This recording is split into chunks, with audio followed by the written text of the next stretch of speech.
Welcome friends. इस video में हम लोग घटना चक्र की हिस्ट्री में मौर्य साम्राज्य के एमसीक्यूज़ को देखेंगे, जो ये पिछले कई एग्ज़ाम्स में आए हैं। तो चलिए शुरू करते हैं। प्रथम भारतीय साम्राज्य स्थापित किया गया था चंद्रगुप्त मौर्य के द्वारा।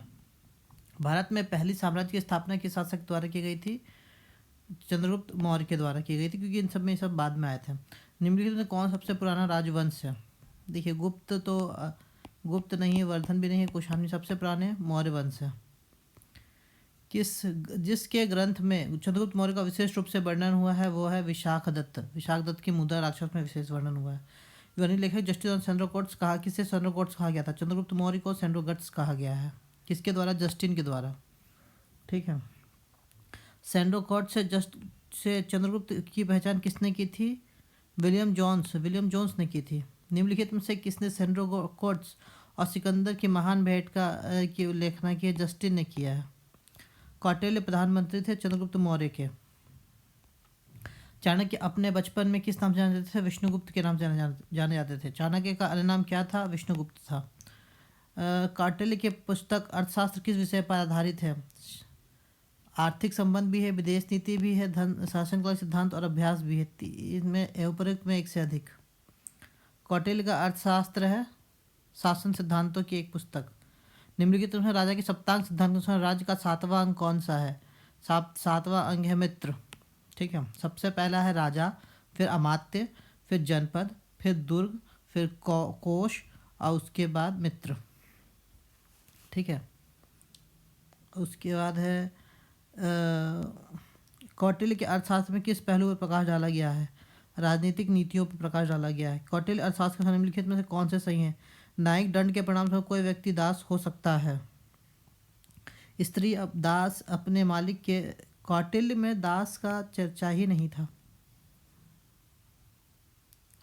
ठीक है। न्यायिक दंड में कोई व्यक्ति दास हो सकता है। स्त्री दास अपने मालिक के संसर्ग से पुत्र जनन पर कानूनी तौर पर मुक्त हो जाती थी। स्त्री दास अपने मालिक के संसर्ग से पुत्र जनन पर कानूनी तौर से मुक्त हो जाती थी यदि यदि स्त्री दास का मालिक उस स्त्री में पैदा हुए पुत्र का पिता हो तो उस पुत्र के मालिक का पुत्र होने का कानूनी हक मिलता था। ये 3 स्टेटमेंट है। तो पहला स्टेटमेंट, न्यायिक दंड के परिणाम से कोई व्यक्ति दास हो सकता था। हाँ, ये हो सकता है। स्त्री दास अपने मालिक के संसर्ग से पुत्र जनन पर कानूनी तौर पर मुक्त हो जाती थी। ये भी सही है। यदि स्त्री दास का मालिक उस स्त्री के से पैदा हुए पुत्र का पिता हो तो उस पुत्र को मालिक के पुत्र होने का कानूनी हक मिलता था। ऐसा नहीं है, ये गलत है। ठीक। इसके बाद निम्नांकित में से किसकी तुलना मैकियावेली के प्रिंस से की जाती है? कौटिल्य के अर्थशास्त्र से की जाती है। किस शासनकाल में डिमेकस भारत आया था? बिंदुसार के शासनकाल में डिमेकस या डायमेकस आया था। बिंदुसार के शासनकाल में अशोक ने अवंती महाजनपद जीतकर मौर्य साम्राज्य मिला लिया था। इसका उल्लेख किस ग्रंथ में है? इसका उल्लेख बुद्ध घोष की सामंत पासादिका में है कि बिंदुसार के शासनकाल में महाजनपद जीत गया था, अशोक ने जीता था। पाटलिपुत्र में स्थित चंद्रगुप्त का महल मुख्यतः बना था लकड़ी का। किस प्राचीन नगर के अवशेष कुम्भलहार स्थल से प्राप्त हुए हैं? पाटलिपुत्र के। बुलंदी बाग प्राचीन स्थान था पाटलिपुत्र का। निम्नलिखित में से किस मौर्य राजा ने दक्कन की विजय प्राप्त की थी? सबसे पहले चंद्रगुप्त मौर्य ने की थी। मालवा, गुजरात और महाराष्ट्र किस शासक ने पहली बार जीता था? चंद्रगुप्त मौर्य ने जीता था। अभिलेख जिससे यह प्रमाणित होता है कि चंद्रगुप्त का प्रभाव पश्चिम भारत पे था, यह है रुद्रदामन का जूनागढ़ अभिलेख। गुजरात चंद्रगुप्त मौर्य के साम्राज्य में सम्मिलित था, यह प्रमाणित होता है रुद्रदामन के जूनागढ़ अभिलेख से। सेल्यूकस, जिनको अलेक्जेंडर द्वारा सिंध एवं अफगानिस्तान का प्रशासन नियुक्त किया गया था, को किस भारतीय राजा ने हराया था? सेल्यूकस को हराया था चंद्रगुप्त मौर्य 305 ईसा पूर्व में। चंद्रगुप्त मौर्य ने सेल्यूकस को किस वर्ष पराजित किया था? 305 ईसा पूर्व। दिया गया मानचित्र संबंधित है। पहला है कनिष्क से उसके मृत्यु के समय, समुद्रगुप्त से उसके मृत्यु। देखिए, कनिष्क का मेन प्रभाव इस साइड था, तो ये तो पहला तो गलत है। समुद्रगुप्त से उसके दक्षिण भारत अभियान के उपरांत, ये भी गलत है। अशोक से उसके शासनकाल के अंतिम समय में, ये होगा। ठीक है, क्योंकि इसमें कलिंग भी उसके साथ उसके पास है और इस साउथ में उसके पास कुछ भी नहीं है, तो बी होगा आंसर, सी होगा। अशोक से उसके शासनकाल के अंतिम समय में। किसने सहिष्णुता, उदारता और करुणा से त्रिविध आधार पर राजधर्म की स्थापना की थी? अशोक ने की थी। निम्न में से कौन सा क्षेत्र अशोक के साम्राज्य में सम्मिलित नहीं था? श्रीलंका सम्मिलित नहीं था, इसका बाउंड्री था। अशोक के निम्नलिखित अभिलेखों में से किसमें दक्षिण भारतीय राजाओं का उल्लेख हुआ है? दक्षिण भारतीय राजाओं का उल्लेख हुआ है दूसरे शिलालेख में, दूसरे और 13वें में हुआ है उल्लेख। ठीक है। भारत का प्रथम अस्पताल एवं औषधि विभाग निर्माण करवाया था? अशोक ने करवाया था। अशोक में बौद्ध होते हुए भी हिंदू धर्म में आस्था नहीं छोड़ी, इसका प्रमाण है तीर्थ यात्रा नहीं, मोक्ष विश्वास, देवानाम प्रिय की उपाधि। ठीक है। निम्नलिखित में से किस स्रोत में अशोक के राज्यकाल में तृतीय बौद्ध समिति होने का उल्लेख मिलता है? दीपवंश और महावंश 2 और 3। ठीक। अशोक के शासन काल में बौद्ध सभा किस नगर में आयोजित की गई थी? पाटलिपुत्रा में। निम्नलिखित से मौर्य शासक बौद्ध धर्म के अनुयायी थे? चंद्रगुप्त नहीं, ये तो जैन के थे। अशोक और दशरथ 2 और 4। ठीक है। रज्जुक थे क्या? रज्जुक थे मौर्य शासन में अधिकारी। सार्थवा किसे कहते हैं? व्यापारियों के काफिले को। निम्नलिखित में से कौन सा अधिकारी मौर्य प्रशासन का भाग नहीं था? अग्रहारी गुप्त साम्राज्य का था। ठीक है। बाकी युक्त, रज्जुक और प्रादेशिक तीनों थे, तो अग्रहारी का आंसर होगा। सारनाथ स्तंभ का निर्माण किया था? अशोक ने। निम्नलिखित में किसे सर्वश्रेष्ठ स्तूप माना जाता है? सर्वश्रेष्ठ स्तूप सांची को माना जाता है। सांची का स्तूप किस शासक ने बनवाया था? अशोक ने बनवाया था। सांची का स्तूप किसने बनवाया था? अशोक ने बनवाया था। विश्व प्रसिद्ध पर्यटन स्थल सांची का प्राचीन नाम यह भी था, काकणाम। काकणाम गुप्त साम्राज्य में इसको काकणाम भी कहते थे। बरहुत का स्तूप किस राजवंश की कला का सुंदर उदाहरण है? बरहुत का स्तूप है चोल साम्राज्य नहीं, कुषाण योगीन भी नहीं, ये दोनों तो नहीं ही है। गुप्त काल के स्थापित के शुंग काल के टाइम पे बनाया गया था। बरहुत का स्तूप कब बनाया गया था? शुंग काल के दौरान।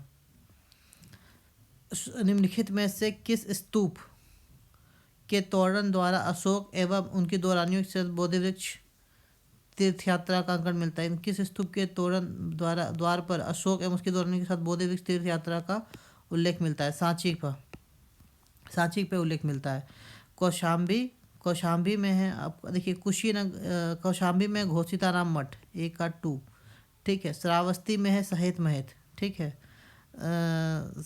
सारनाथ में है धमेक स्तूप, और कुशीनगर में है राणा भर स्तूप। तो 2 3 4 1 4 2 3 1 4 2 3 1 4। नीचे के समय तीर्थ यात्रा के समय सम्राट अशोक निम्नलिखित स्थानों पर गए, उन्होंने किस मार्ग का अनुसरण किया है? तो सबसे पहले वो गए हैं लुम्बिनी में, फिर कपिलवस्तु में। ठीक है। लुम्बिनी में, कपिलवस्तु में, फिर बोध गया में, फिर सारनाथ में, फिर कुशीनगर में, और फिर श्रावस्ती में। 6 नंबर पे श्रावस्ती है, तो ये गया। और सबसे पहला लुम्बिनी और कपिलवस्तु 4 2, ये आंसर हो गया। अशोक के शिलालेखों में प्रयुक्त भाषा थी प्राकृत भाषा है। ठीक है। निम्नलिखित में से कौन सा अशोककालीन अभिलेख खरोष्ठी लिपि में लिखा गया है? शाहबाज घड़ी को और मानसेहरा खरोष्ठी लिपि में लिखा गया है। पत्थर प्राचीनतम शिलालेख किस भाषा में थे? पत्थर पर प्राचीनतम शिलालेख किस भाषा में थे? प्राकृत भाषा में थे। ब्राह्मी लिपि का प्रथम उच्चारण किस पर उत्कीर्ण अक्षरों से किया गया था? पत्थर की पट्टियों पर। अशोक के स्तंभ को सर्वप्रथम किसने पढ़ा था? जेम्स प्रिंसप ने पढ़ा था। ठीक है। अशोक के अभिलेख को सर्वप्रथम पढ़ा था जेम्स प्रिंसप ने। ब्राह्मी लिपि को सर्वप्रथम किसने पढ़ा था? जेम्स प्रिंसप ने पढ़ा था। अशोक के शिलालेख को पढ़ने वाला प्रथम अंग्रेज कौन था? जेम्स प्रिंसप था। सम्राट अशोक के राजादेशों का सबसे पहला विघटन किसके द्वारा किया था? जेम्स प्रिंसप के द्वारा। मौर्य साम्राज्य के पेशावर के निकट उत्तर पश्चिम भाग में अशोक के शिलालेख थे खरोष्ठी लिपि में थे, मानसेहरा और शाहबाज घड़ी में। ठीक है ना। वह स्थान जहाँ प्राक अशोक ब्राह्मी लिपि का पता चलता है अनुराधापुर। प्राचीन भारत में निम्नलिखित से कौन सी एक लिपि दाईं ओर से बाईं ओर लिखी जाती थी? खरोष्ठी लिपि लिखी जाती थी। निम्नलिखित में प्राचीन भारत की कौन सी लिपि दाहिनी से बाईं ओर लिखी जाती थी? खरोष्ठी लिपि। अशोक को अपने शिलालेख में सामान्यतः किस नाम से उल्लेख मिलता है? प्रियदर्शी के नाम से उल्लेख मिलता है। ठीक है। फिर है अपने शिलालेख में अशोक सामान्यतः किस नाम से जाने जाते हैं? अपने शिलालेखों में अशोक सामान्यतः किस नाम से जाते हैं? प्रियदर्शी के नाम से जाने जाते हैं। अभिलेखों में किस शासक का उल्लेख प्रियदर्शी एवं देवनाम प्रिय से हुआ है? अशोक का। ठीक है। निम्नलिखित वक्तव्यों में कौन सा एक वक्तव्य अशोक के प्रस्तर के स्तंभों के बारे में गलत है? इस पर बहुत बढ़िया पॉलिसी, ये सही है, ये अखंड है, ये भी सही है, स्तंभों के शेफ्ट शुंडाकार है, ये भी सही। ये स्थापत्य संरचना के भाग है, नहीं, ये अलग से बने हुए थे। निम्नलिखित में से किस उभारदार मूर्ति शिल्प शिलालेख पर अशोक के प्रस्तर रूप में रानी अशोक लिखा गया है? कंगनहल्ली पे, कंगनहल्ली में रानी अशोक लिखा हुआ है। निम्नलिखित में किस एक अभिलेख में अशोक के व्यक्तिगत नाम का उल्लेख मिलता है? मास्की में। निम्नलिखित अभिलेख में किस अशोक का नाम उल्लेखित है? मास्की का लघु शिलालेख। ठीक है। निम्नलिखित अभिलेख में किसमें अशोक का नाम उल्लेख हुआ है? गुर्जरा में, गुर्जरा में उल्लेख है। अशोक के रुमिनदेही स्तंभ है बुद्ध के जन्म से। ठीक है। गुर्जरा लघु शिलालेख जिसमें अशोक का नाम उल्लेख है, कहाँ स्थित है? ये मध्य प्रदेश के दतिया जिले में स्थित है। केवल वह स्तंभ जिस पर अशोक ने स्वयं को मगध का सम्राट बताया है, भाब्रू स्तंभ में बताया है। कालसी प्रसिद्ध है अशोक के शिलालेख के कारण। उत्तराखंड में सम्राट अशोक के शिलालेख के प्रति कहाँ मिलती है? कालसी में, उत्तराखंड में ही है। कालसी उत्तराखंड में है। ठीक है। अब इसका मैचिंग करना है, किसमें से अशोक के प्रमुख वह स्थान जिस राज्यों में है और उपर्युक्त युग में से कितने सही हैं? ठीक है। तो धौली, एर्रागुड्डी, जौगढ़, कालसी। कालसी कर्नाटक में है, तो ये तो गलत स्टेटमेंट है, 4 तो गलत है। फिर जौगढ़ उड़ीसा में है, ये भी गलत है। धौली उड़ीसा में है और एर्रागुड्डी आंध्र प्रदेश में है, ये दोनों सही है और ये दोनों गलत है। ठीक है। तो केवल 2 युग में सही है। निम्नलिखित में से कौन सा शिलालेख धर्म संश्लेषण के बारे में कहता है? 12वां शिलालेख कहता है। कलिंग युद्ध की विजय तथा क्षतियों को अशोक ने किस शिलालेख में लिखा था? 13वें शिलालेख में। कलिंग युद्ध का विवरण हमें ज्ञात होता है? 13वें अभिलेख से। ठीक है। किस अभिलेख में कलिंग विजय का वर्णन है? कलिंग विजय का वर्णन है किस अभिलेख में? कलिंग विजय का वर्णन हाथी गुम्फा अभिलेख में कलिंग विजय का वर्णन है। अशोक के निम्न अभिलेखों में से पूर्ण रूप में धार्मिक सहिष्णुता के बारे में कौन सा अभिलेख है? 12वां अभिलेख। 12वां अभिलेख में धार्मिक सहिष्णुता के बारे में कहा गया है। ठीक है। तो फ्रेंड्स, इस तरह भी हम लोग 80 क्वेश्चंस किए हैं। बाकी की वीडियो में हम लोग इसके आगे क्वेश्चंस को कवर करने की कोशिश करेंगे। Okay, thank you.